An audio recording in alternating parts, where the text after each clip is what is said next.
इस्लाम court में भी जश्न ईद मिलादुल नबी सल्लल्लाहु अलैहि वसल्लम वॾे जोश ऐं जज़्बे सां मल्हायो वियो।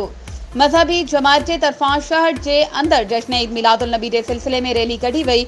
जश्न ईद मिलादुल नबी रैली में शहर समेत आसपास जे ॻोठनि जे हज़ारे माण्हुनि जी शिरकत। ॿिन्ही जहाननि जे सरदार आका इनामदार हज़रत मोहम्मद मुस्तफ़ा सल्लल्लाहु अलैहि वसल्लम जी शान में नात शरीफ़ ऐं तक़रीर पेश कयूं वयूं। मुख़्तलिफ़ ॻोठनि खां ऐं मस्जिदुनि खां आशिक़े रसूलनि जा काफ़िला शहर पहुता, जेके हिक वॾी रैली जी शक्ल में तब्दील थी विया। जश्न ईद मिलादुल नबी सल्लल्लाहु अलैहि वसल्लम जे ॾिहाड़े ते शहर जे अंदर रैलियुनि जे रूटनि तां रस्तनि जी सफ़ाई न थियण करे आशिक़ाने रसूलनि जो टाउन कमेटी इस्लाम कोर्ट ख़िलाफ़ सोशल मीडिया ते सख़्त तनक़ीद कई।